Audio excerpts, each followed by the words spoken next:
My name is Aratrika Ganguli, and I'm a sophomore studying economics. And I chose this research project with Dr. White because I'm very passionate about education policy and teaching, and I've had a lot of teaching experiences in math in high school and at the university. So I was especially interested in learning more about how we can create various models or protocols in order to better understand math instructors' beliefs and practices in a classroom setting. And upon graduation, I hope to further delve into academic research and ultimately gain the proficiency needed to become an effective instructor. My name is Joel Pingel. I'm a freshman with a major in biomedical engineering. I was very interested in this project because, as an engineer, the focus of this project affects me directly. A strong foundation in mathematics is core to engineering, so I wanted to help in Dr. White's work of identifying teaching beliefs and how those shape math instructors' classroom practices. So, analyzing instructors' beliefs is integral because these beliefs shape how classroom material is taught and how students maximize their own learning. And teacher beliefs are the rooted views and attitudes that help shape classroom practices. Researchers Julie Luft and Gillian Roerick created a research tool known as the Teacher Beliefs Interview, also known as the TBI, for secondary education science teachers. However, currently there's very little information about undergraduate instructors' beliefs. And so, as a result, this qualitative research in our project aims to gain a better understanding of undergraduate mathematics instructors' beliefs by using a uniquely tailored TBI protocol, enlisting multiple belief based surveys, and analyzing how instructors' previous experiences help shape their teaching styles and beliefs. The instructors are also asked to provide their feedback on the inquiry-based learning (IBL) workshop they attended during the summer of 2019. Researchers Sandra Lorson and Chris Rasmussen defines IBL approach as highly interactive and where classwork emphasizes student communication in small or large group settings.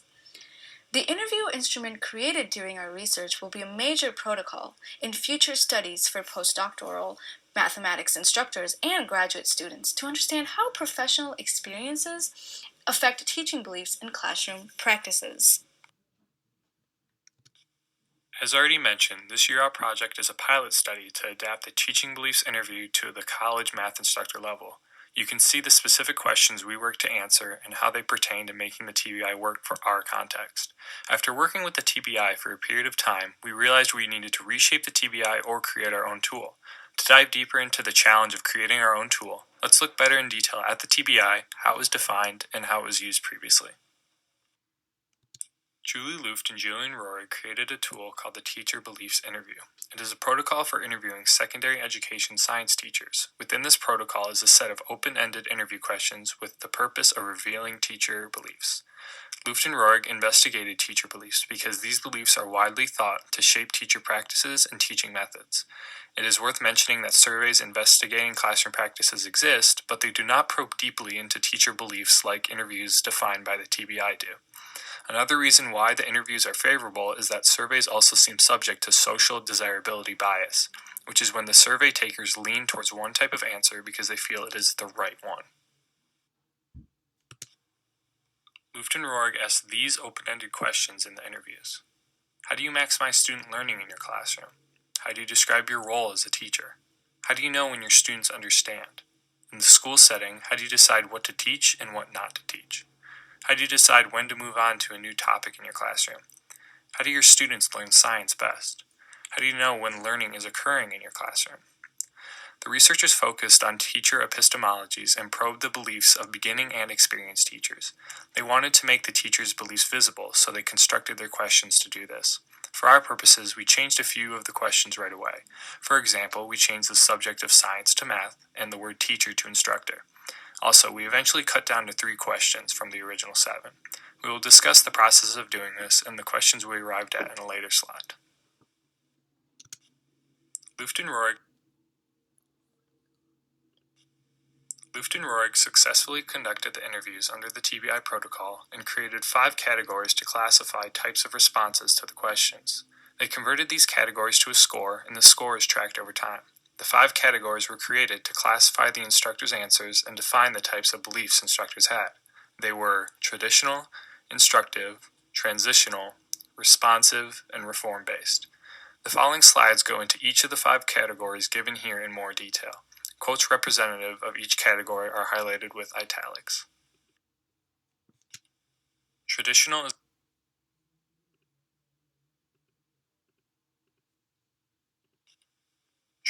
is the first classification we will discuss. Traditional represents teacher-centered beliefs. Also, Lufton Rohr classified traditional views as viewing science as fact or law.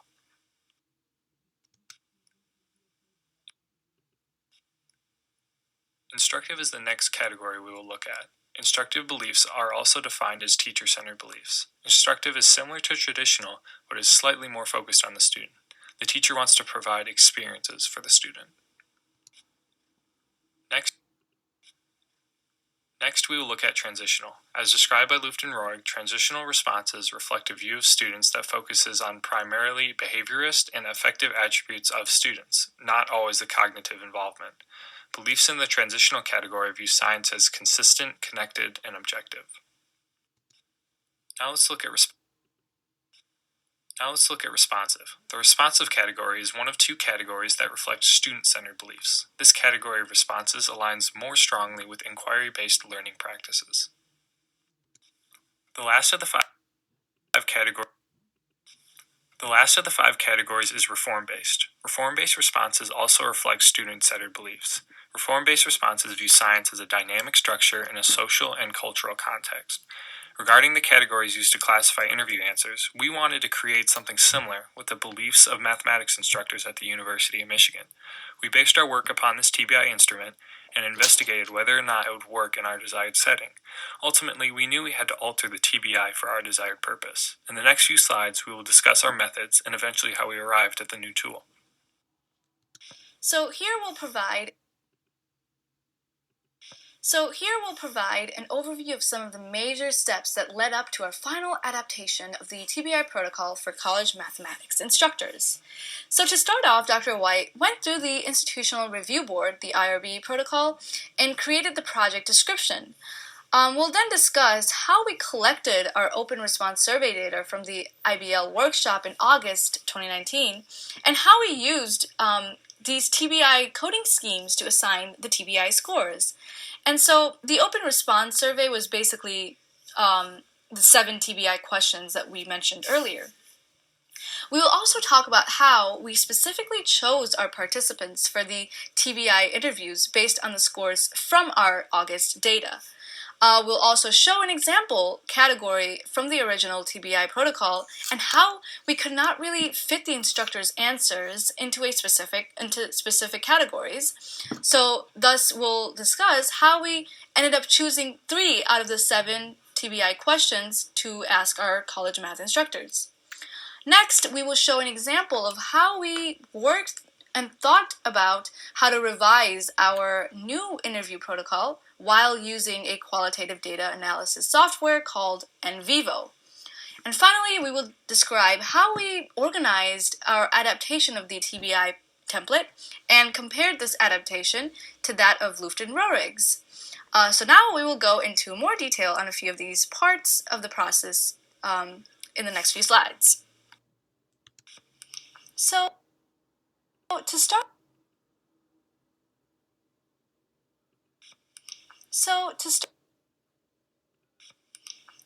to start off from the very beginning, we have to discuss the IBL workshop.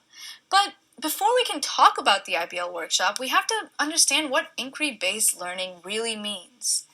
And so to expand on Lorson and Rasmussen's work, inquiry-based learning happens when classwork is highly interactive and when students are communicating, whether through student presentation at the board or small group discussions. So group work is definitely really emphasized in the IBL approach, while teachers provide mini lectures and monitor student inquiry. And so the 4 pillars of IBME, which is the inquiry-based mathematics education from Lorson and Rasmussen's research, show how college mathematics instructors are becoming more aware of the benefits of inquiry-based instruction. I've selected, as you can see, a few quotes from the instructors we have interviewed who demonstrate this IBL approach in their classroom. So the IBL workshop in August was 3.5 days long, and the workshop had many videos, vignettes, immersive activities, and readings to explore the meaning of IBL. Some of the questions that were asked and discussed during the workshop were, what is IBL and how does one enact IBL? Or how does one use IBL in his or her course? The attendees have various backgrounds with regards to IBL, meaning that it welcomed instructors using or interested in using inquiry-based mathematics education. So this workshop definitely allowed instructors to share their ideas and resources regarding IBL mathematics. So now it's important to discuss how we use this IBL workshop and the pre-survey data to collect data and ultimately adapt the existing protocol from Lufton Rohrig's research. Now that we have a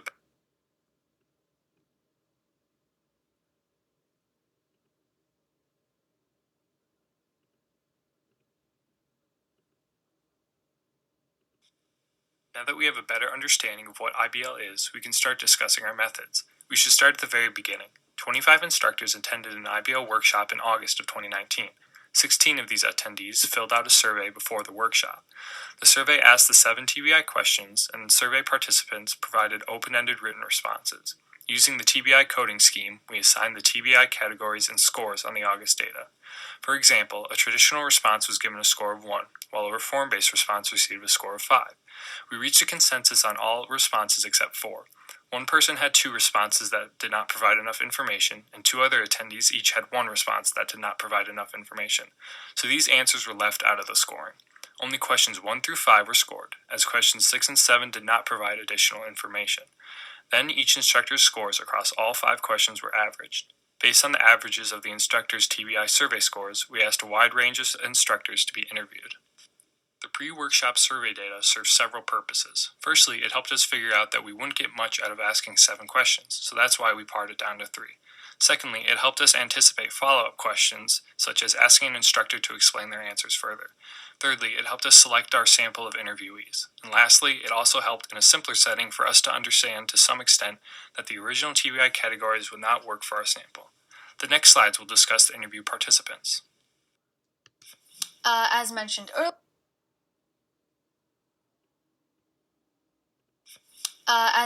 earlier, we selected our 8 instructors based on the data we analyzed and coded from the IBL workshop in August of 2019. Ultimately, we had 7 out of the 8 postdoctoral instructors who participated in the interview. The scores from the questions asked in the IBL workshop helped us create a diverse sample of postdoctoral instructors. I have also provided a link for the interview protocol we used with our instructors. We asked the first few questions to understand their experience in the IBL workshop, what they got out of it, and how it has affected their teaching after a semester. And then we started with asking our 3 out of the 7 main TBI questions. And we also gave each of our participants 5 belief surveys through Qualtrics so that we can compare the results of these surveys with what we analyzed from the interviews. I will go more in details about the survey in later slides. So the next slide, we will show an example category from the original TBI and how the protocol needed to be refined for our project. This is a question from the old TBI about how the instructor would describe their role. We asked a similar question in our interviews. Some instructors answered in a way that did not align well with the categories given in this slide. For example, an instructor said their role was to ask the students questions about what they've done so far. If it's wrong, they said they try to ask them things that can help them see where it's wrong. Another example quote is an instructor said that their role was to minimize them talking and maximize the student doing stuff. For this question specifically, it was unclear which category those instructor answers fell into. An instructor describing the role as stepping back and letting the students do more could mean they are focusing on providing experiences as defined by instructive, or that they are focusing on collaboration with the student as defined by responsive.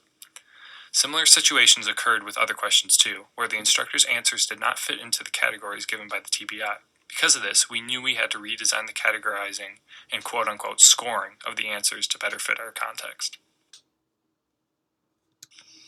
As mentioned before, to the left are the 7 teacher beliefs interview questions that the original authors developed for their protocol. However, for our UROP project, we cut down to 3 interview questions for several reasons. So the original TBI protocol intentionally had these redundant questions, and the structure worked well with the samples in that particular research. Based on an empirical analysis of our August data, as mentioned in the previous slide, we saw that many of the respondents had the same answers, so we would get more out of the interview if we were to ask 3 questions instead of all 7. For example, question 1 is very similar to question 6, and so we simply use the first one as our main TBI question: how do you maximize student learning? Similarly, we decided that question 7 is a better question to ask than question 3, since both of them are asking the same type of question. And we picked question 2, because it was very different from all the other questions listed above. And so based on empirical findings from our data from the IBL workshop, the pre and post surveys, we observed that question 4 and question 5 would not have been appropriate to ask college instructors, because K through 12 class structures are very different from college courses. Coordinated courses in higher education have common exams and syllabus. So the same instructor may have had different ideas on these questions depending on the particular course they teach. So we wanted the instructors to discuss their teaching beliefs beyond just the particular course that they were teaching. So we observed that question 4 and 5 address more of like an institutional constraint rather than an individual attitude. So we ultimately, instead of asking all 7 questions within a 30-minute interview time, we decided to kind of pick the 3 that were most relevant, pick 3 that had a wide range of information. And also with these 3 questions, we would have a lot more time to dive in deeper and truly understand the beliefs of each of the interviewees. On the next slide, we will show an example of the nodes and subnodes we created based on the analysis of the interview. After we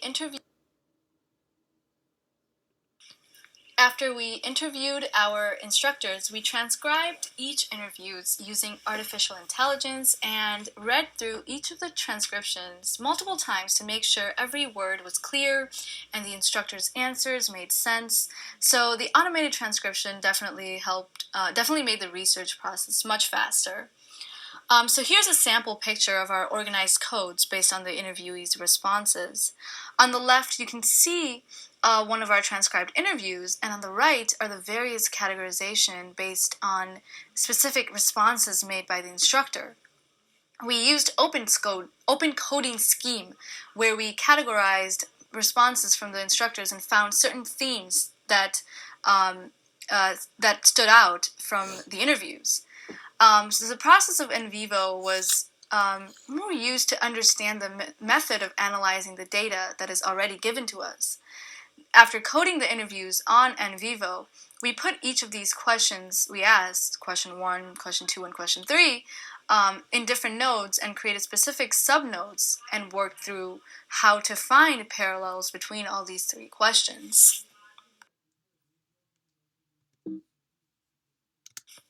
As mentioned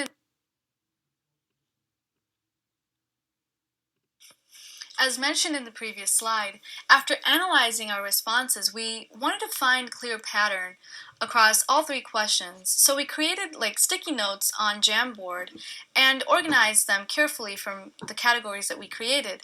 And some of the sticky notes were kind of difficult to place on a specific spectrum, so this called for a lot of revisions and reorganization. So this is an example of us kind of processing the information gathered from arranging the different subnodes from NVivo. So some of the categories from question 1 specifically are student engagement with material, student engagement with each other, attending to student affect, attending to math practices, and lecture presenter information. And there are some subtopics within student engagement with material or like student engagement with each other, and we'll go in more depth in the future. So we also noticed that some of these categories kind of naturally combined really well, as in like the first two, whereas the how do you know your students are learning, which was Q3, was kind of a separate category by itself, and I'll also go more in depth about that regarding our results. But right now we'll kind of cover some of our limitations during our project. The study was limited by a few main factors. Firstly, the sample size of instructors interviewed was extremely small.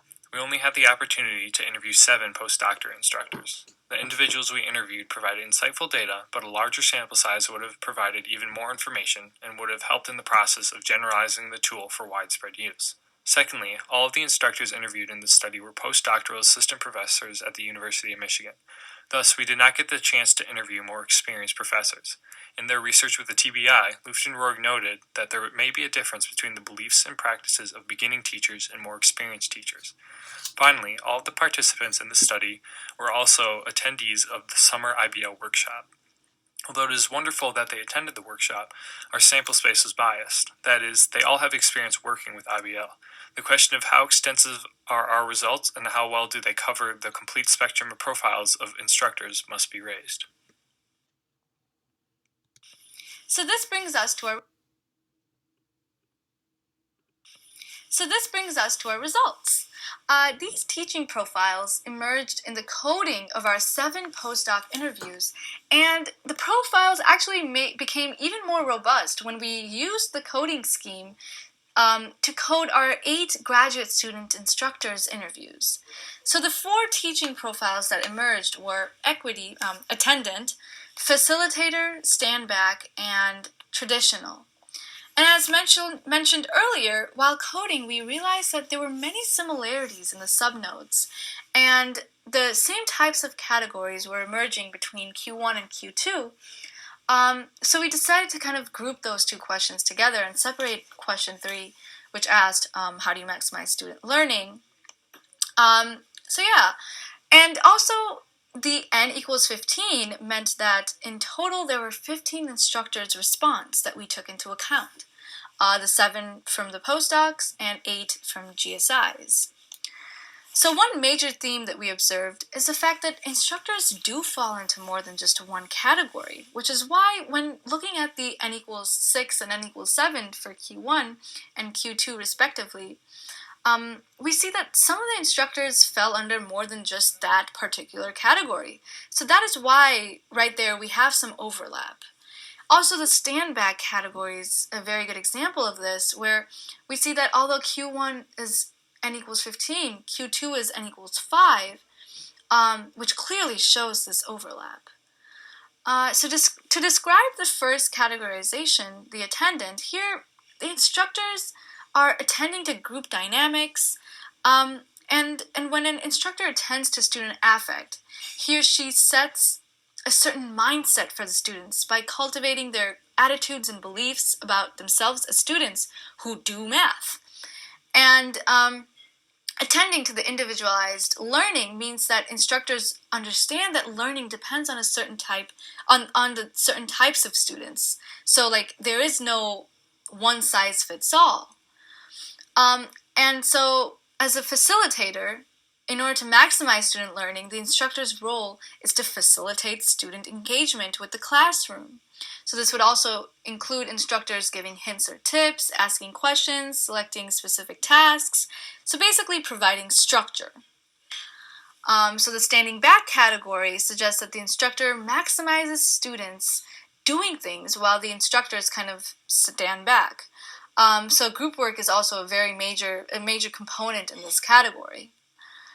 And finally, from a traditional sense, these instructors present information to the students by giving lectures or showing examples in class. In question 3, we divided the categories into two. The instructors know students are learning either through qualitative sources, which is kind of similar to the first 3 categories in Q1 and Q2, and or quantitative sources. The qualitative sources would be when students are asked sophisticated questions, or when students are actually asking these sophisticated questions, or when the students are using their own words to describe a concept, or just to simplify, or just to simply see if students are making any progress. So, for example, when instructors are asking various students in a particular group to explain something. So that is how the instructor is attending to group dynamics and can see whether the students are learning or not. Finally, the quantitative source provides provides information regarding where the students are at in terms of exams, quizzes, or homework scores. So let us now look into what these teaching profiles really tell us. Using the information gained from the interviews and coding the results, we created a version of the TBI that better fits our circumstances.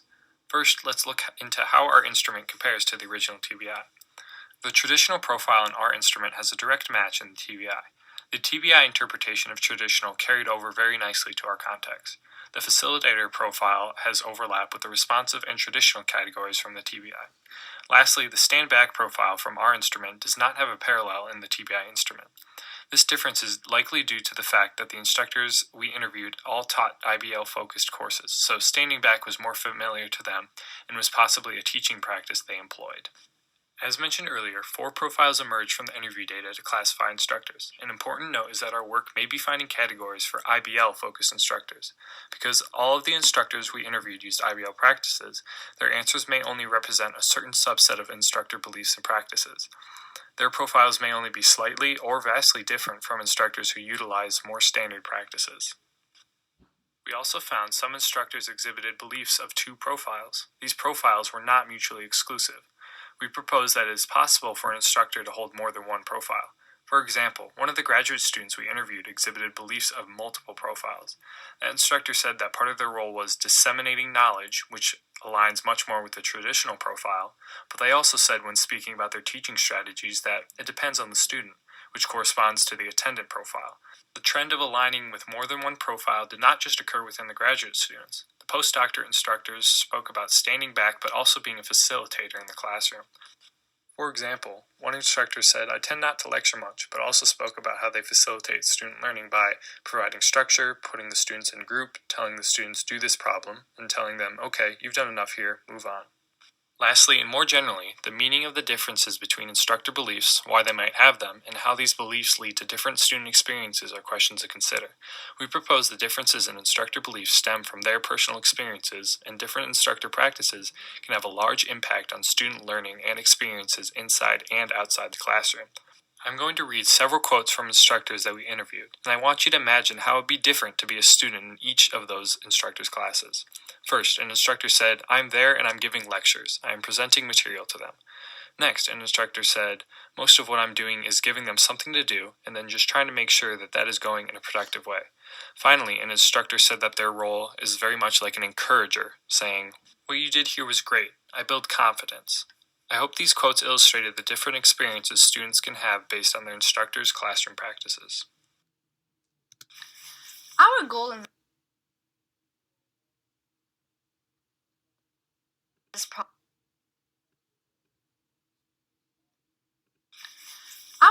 this project was to understand how teaching beliefs and attitudes of various college math instructors are shaped by classroom practices and professional experiences. In order to achieve this goal, we examined the open response survey data from the IBL workshop in 2019. This helped us select our 8 interviews, although 7 of them participated ultimately. And after transcribing, cleaning, and coding each of these interview responses, we arrived at our teaching profiles. The interviews with graduate students also gave us very valuable insight into their experiences and beliefs. And so the four important profiles emerged based on all of these 15 instructors. So after we created our teaching profiles, we compared our categories to that of Lufton Rohrig's original TBI template. This comparison was very important because we wanted to see how our draft of the revised protocol was different from the original, since we interviewed so many instructors whose responses were very IBL focused. We also found that a particular instructor does not really fit into only one category or profile. So, although still in progress, we were able to refine an instrument that measures college math instructors' beliefs and attitudes in the classroom. Ultimately, we can use this model to better understand instructors' teaching beliefs through their classroom practices and professional learning opportunities. So, even though we accomplished a lot of the goals that we wanted to during this project, there are many other questions that kind of build upon our research findings, and it is definitely worth mentioning these points. So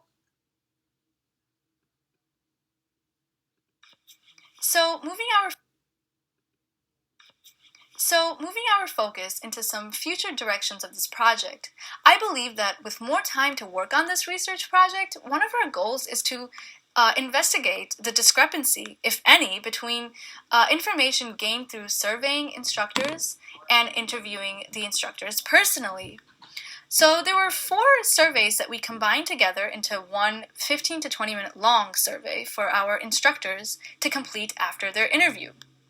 So the first one was adapted from Beliefs About Abstract Algebra Teaching, which was by Fukawa Connolly, Johnson, and Keller. The second one was this EPIC survey, and EPIC stands for Exposure, Persuasion, Identity, and Commitment, and this was by Davenport. The next one was the Perspectives About Teaching and Learning, which was by the Michigan Methods Planning Group. And finally, we adapted Perspectives on Calculus Learning, the survey, which was by Pao Su. So we wanted to kind of understand whether the open-ended interview format is more helpful than the beliefs survey, which was given through Qualtrics. And based on this result, we can perhaps alter our methodological approach in the future. So this is definitely a question that we would like to answer for this particular project, but it is just not something that we can address at this time.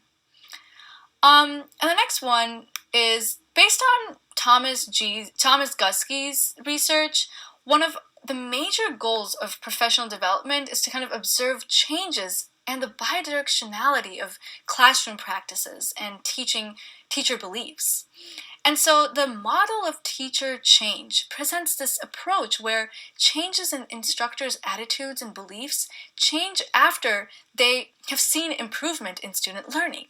So basically, the instructors believe that these changes work because they have seen it work. And this belief shapes their attitudes regarding classroom practices. So in the future, it would be really beneficial if we observed instructors' classroom practices and understood how these practices changed with their beliefs. Ultimately, our main goal for this project would be to understand the effects of the IBL workshop on the postdoctoral instructors.